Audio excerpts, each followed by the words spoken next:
Olá a todos, sejam muito bem-vindos ao Valores do Esporte, especial Copa do Mundo Feminina de Futebol. Com a gente aqui o professor Sérgio Cunha, tudo bem, professor? Tudo bem. Tudo bem. Professor, hoje a gente vai falar um pouco desse desenvolvimento do futebol feminino, né, parte de tecnologia. Depois eu vou conversar com o Gustavo Mainari, ele vai explicar um pouquinho mais pra gente sobre essa área. Mas para começar, eu queria que o professor falasse um pouco, né? O professor que biomecânica, futebol, entende demais dessa evolução desse esporte. Então eu queria que você desse primeiro um panorama pra gente. Tá, a parte tecnológica dentro do futebol é uma coisa que já há bastante tempo se busca para compreender melhor os aspectos técnicos, táticos, físicos. Os aspectos emocionais são um pouco mais difíceis da gente conseguir captar em situações de treino e de jogo, mas a ideia é ter esse aprimoramento, né?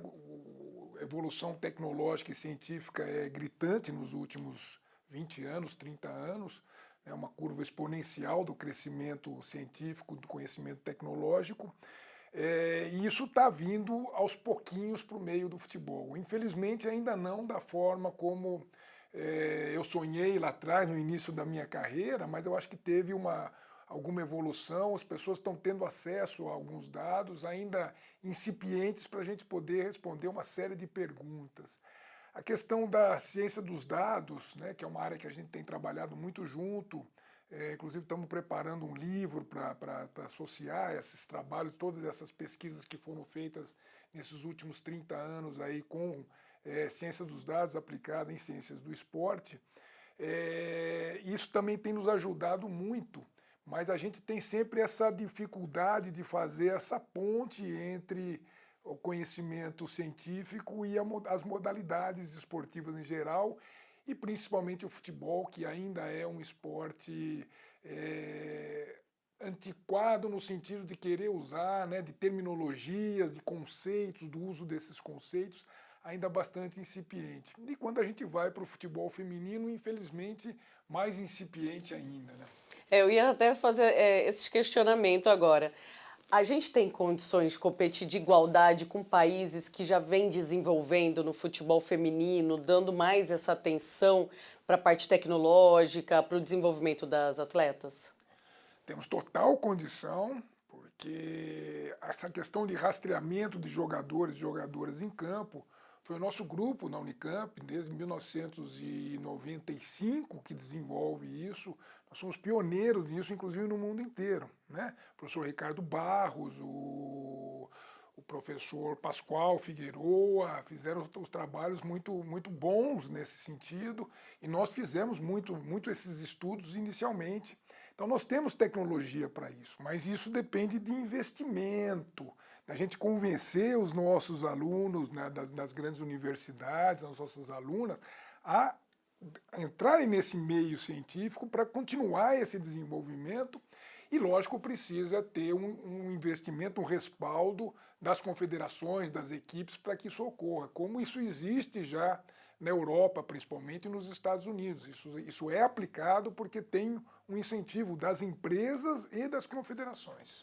Pensando de maneira prática, aqui no Brasil, o que que a gente precisaria para que os times de futebol hoje, né, que vem se desenvolvendo e a seleção consiga, né, esse crescimento? De forma prática, o que que a gente pode pensar aí para investir que vai dar certo? A primeira coisa, eles precisam ouvir a ciência, né? E isso é uma grande barreira que a gente tem até hoje. A gente já teve em vários clubes, já conversamos com vários treinadores, vários atletas, e eles têm, parece que, um certo receio das perguntas científicas que a gente faz.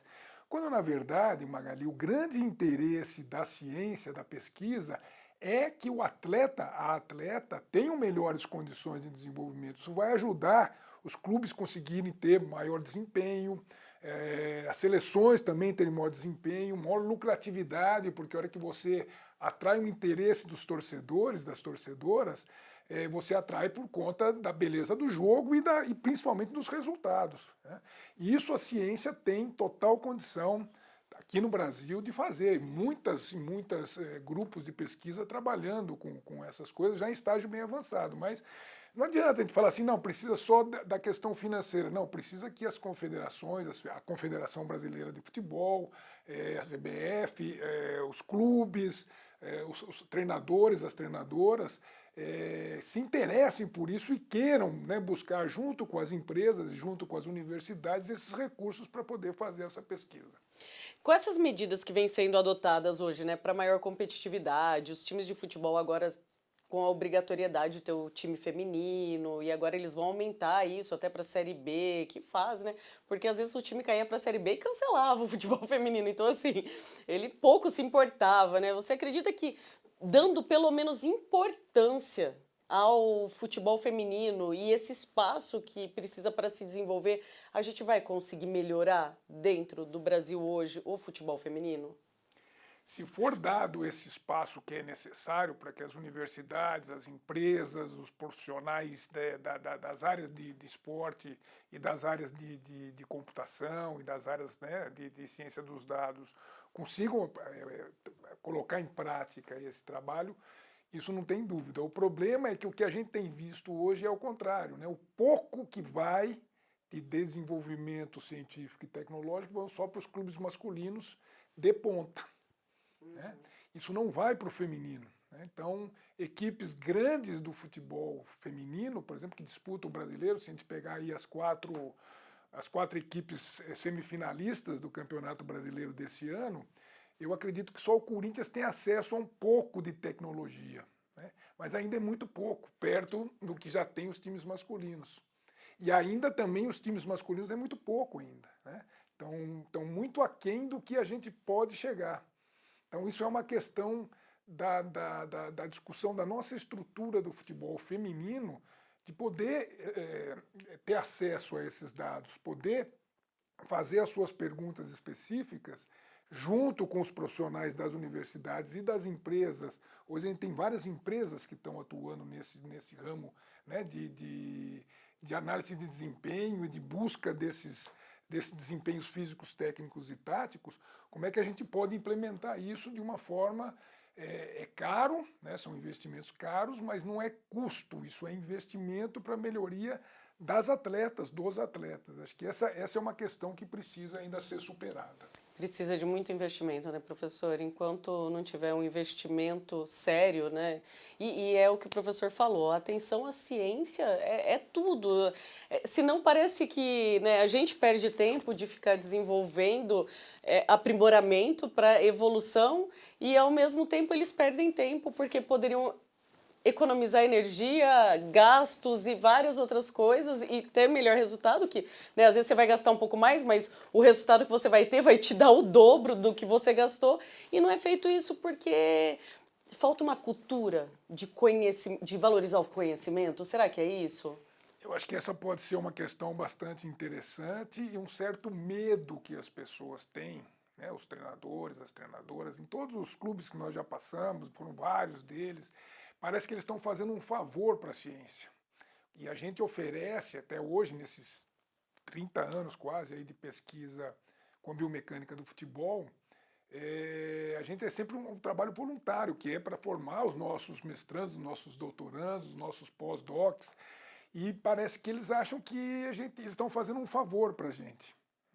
Quando, na verdade, o que a gente precisa deles é um pouco de investimento. Então, você vai, por exemplo, para um clube para fazer esse trabalho de rastreamento, você tem que colocar as câmeras, que são câmeras normalmente dos projetos de pesquisa das universidades, mal eles oferecem uma garrafa de água, você passar a tarde inteira lá para poder fazer esse trabalho, que é um trabalho cansativo, envolve uma série de pessoas, porque tem uma preocupação muito grande com a acurácia, com a exatidão desses dados.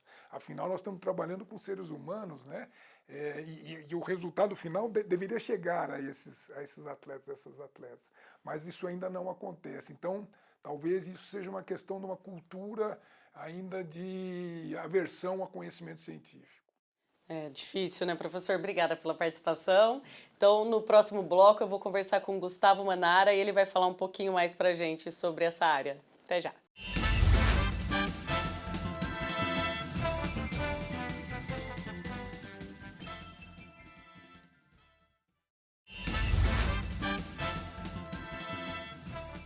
Estamos de volta com Valores do Esporte, especial Copa do Mundo Feminina de Futebol. E agora a gente vai conversar com o Gustavo Manara, que trabalha com futebol feminino. Tudo bem, Gustavo? Fico muito honrado, muito feliz pelo convite.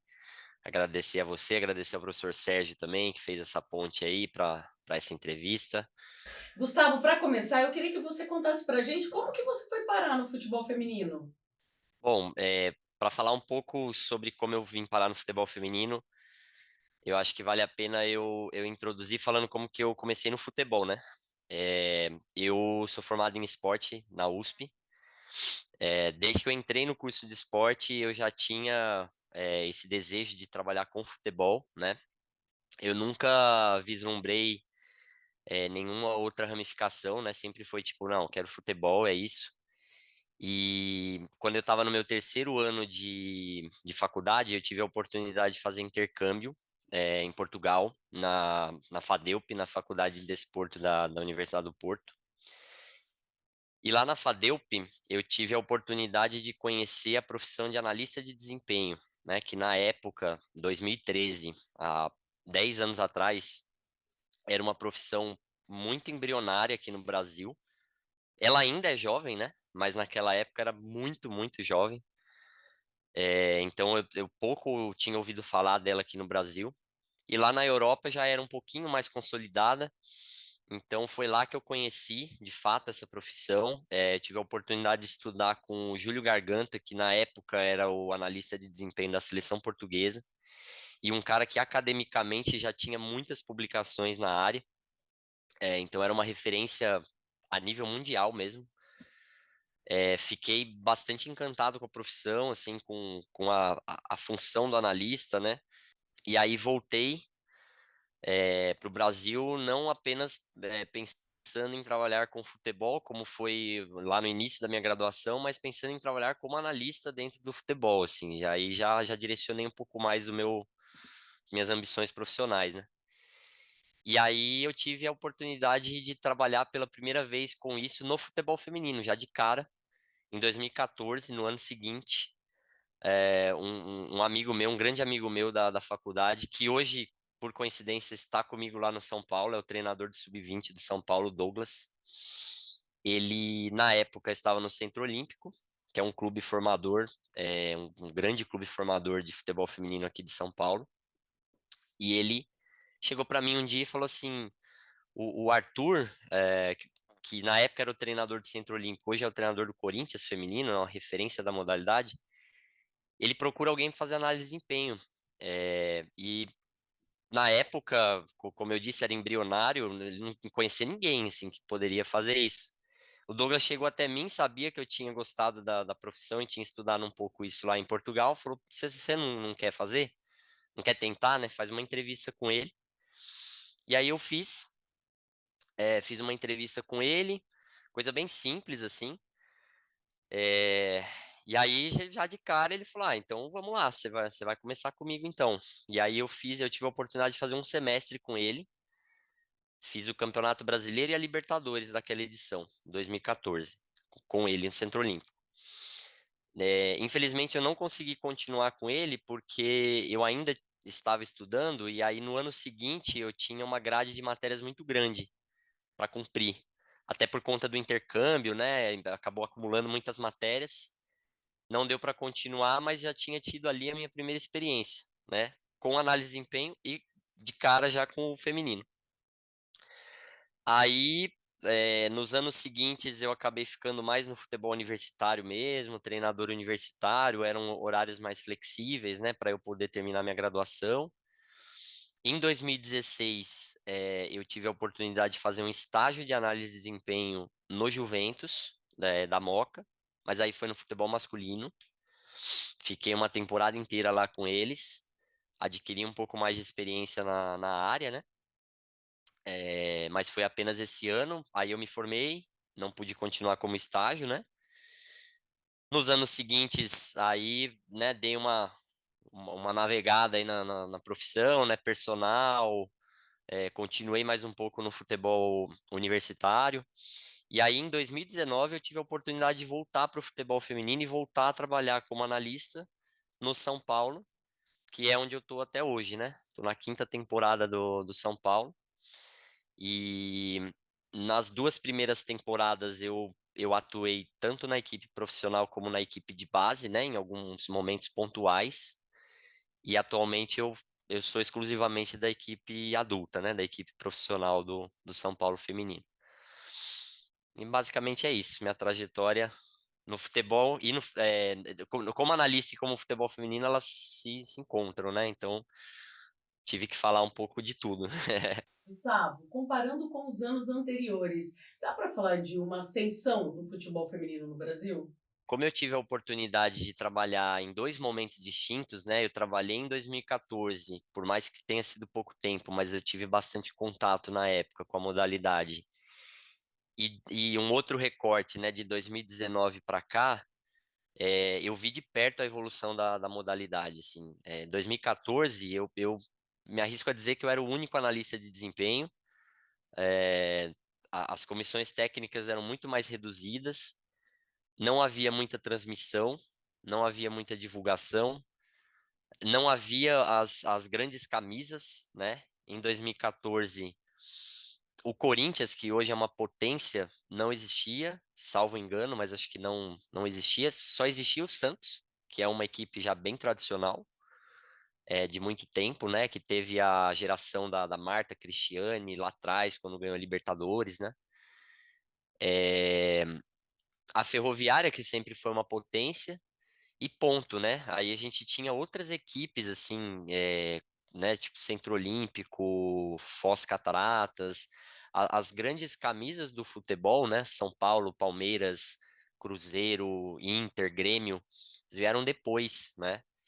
E o surgimento do futebol feminino nessas grandes agremiações é que foi assim, responsável pelo impulsionamento da modalidade, né? Eu vejo isso.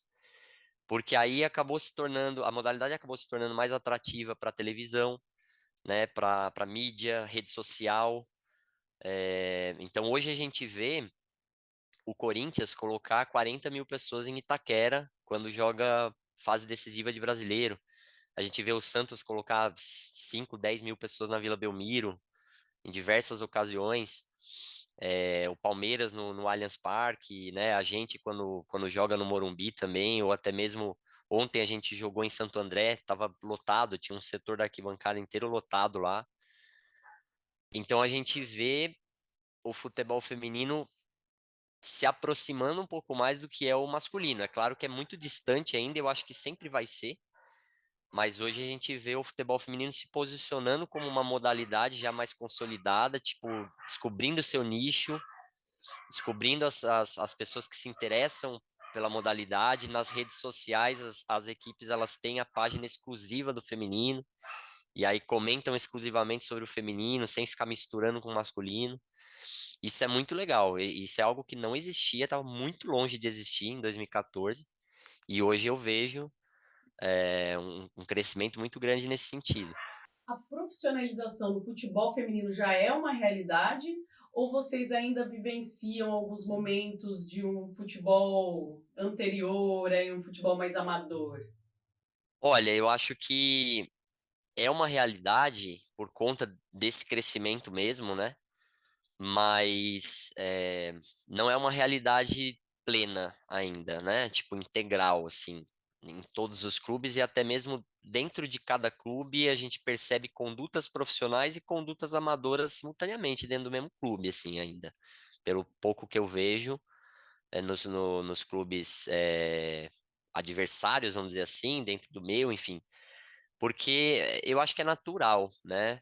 Se você for pensar que o estágio de evolução da modalidade hoje, ele equivale ao que foi o masculino, sei lá, na década de 50, 60, né? Porque eu gosto, quando eu falo sobre isso, eu gosto muito de usar como referência a Copa do Mundo, né? Que é uma competição extremamente importante e simbólica para o futebol. Primeira Copa do Mundo de futebol masculino, 1930. A primeira Copa do Mundo de futebol feminino, 1991. Então a gente tem aí uma diferença de 61 anos no crescimento e no desenvolvimento da modalidade. Então, se você pegar o estágio atual do feminino hoje, ele equivale ao que foi o masculino na década de 60. E aí, na década de 60, o futebol masculino também, tipo, muito amadorismo em diversos âmbitos, né? Então, eu acho que é natural, eu não falo isso com tom de crítica, eu acho que é natural mesmo. É, o que, o que eu falo aí sim em tom de crítica é que eu percebo um certo ceticismo ainda de alguns dirigentes, de algumas pessoas que comandam o futebol em relação ao feminino, tipo, de não apostar, de não investir, de ter receio de gastar dinheiro, entre aspas, que na verdade não seria gastar dinheiro, seria um investimento. Você está construindo um produto ali, uma modalidade que tá crescendo. Então, isso atrasa um pouquinho, né? Tipo, a gente vê alguns clubes em termos estruturais ainda sofrendo um pouco, tendo pouco espaço, entendeu? Utilizando muito pouco da estrutura que tem no masculino. Tipo, o CT do masculino é maravilhoso, mas aí o feminino não tem muita entrada lá dentro, sabe? Aí treina num lugar pior. Aí, tipo, equipamentos importantes, tipo GPS, algumas coisas que auxiliam no dia a dia do treino. O masculino tem, o feminino não tem.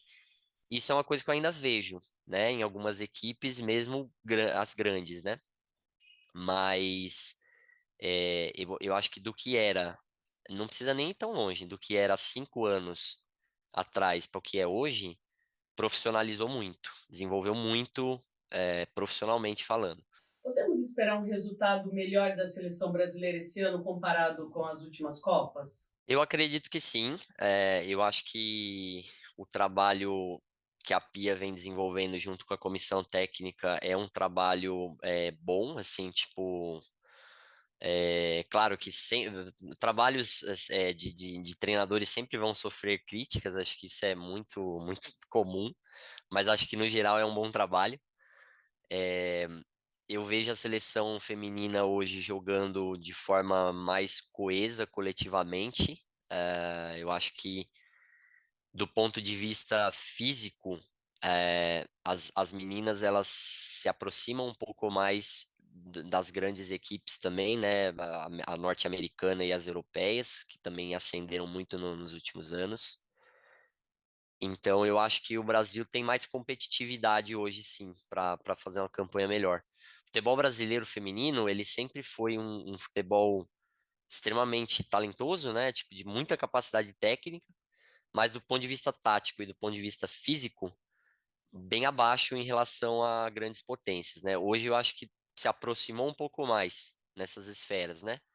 Então, eu acho que tem condições de brigar por algo maior, sim, na Copa do Mundo. Para fechar, Gustavo, eu queria saber seu palpite. Quem que você acha que leva a taça? Assim, eu acho difícil hoje palpitar mais do que era antigamente, porque antigamente, Estados Unidos, né? Grande chance de acertar. É, porque, como eu disse, o futebol europeu ascendeu muito também, né? Então, você vê grandes potências hoje. Eu ainda não aposto no Brasil, então, assim, eu acho que o Brasil vai fazer uma campanha muito legal. Eu aposto nisso, espero, mas acho que não para ser campeão. Acho que ainda não. Espero que sim, espero que me surpreenda. Mas eu ainda coloco os Estados Unidos. Só que assim, ao lado dos Estados Unidos, eu acho que a Inglaterra também é muito forte. Perdeu uma das principais jogadoras lesionadas, a Beth Mead, mas acho que mesmo sem ela é uma grande força atualmente. E eu acho que vale a pena a gente ficar de olho também na seleção espanhola, que tem um modelo de jogo muito, que é aquele futebol espanhol mesmo, de muito controle com posse, né? Eu acho que é uma seleção que pode também bater uma semifinal, até mesmo ser campeão. E eu me surpreendi esse ano, em alguns momentos, com a seleção australiana. É, não surpreender no sentido de, tipo, não esperava nada da Austrália. Não, porque no feminino, a Austrália ela é muito mais forte do que no masculino. Isso sempre foi, né? Mas ela bateu a Inglaterra e ela bateu a Alemanha esse ano, jogando amistosos. É, e eu tava acompanhando um pouquinho dela, tipo, sendo inferior em posse de bola, inferior em finalizações e ganhando essas partidas. Porque eu acho que Copa do Mundo é um tiro curto. Se você tem uma seleção resiliente que sabe sofrer e você mata o jogo quando tem a chance, você pode surpreender muito. A gente viu o Marrocos chegar na semifinal da Copa do Catar agora, né? Então, eu acho que vale a pena, assim, para título, Estados Unidos e Inglaterra, mas vale ficar de olho em Espanha e Austrália também. Gustavo, muito obrigada pela sua participação, pela sua contribuição, por estar aqui com a gente, atender o nosso pedido. Foi um prazer te receber no programa. Sempre muito prazeroso falar sobre futebol, principalmente feminino. E é isso, agradeço demais aí a oportunidade, o espaço. Bom, pessoal, por hoje é só. Espero vocês no próximo programa. Até lá!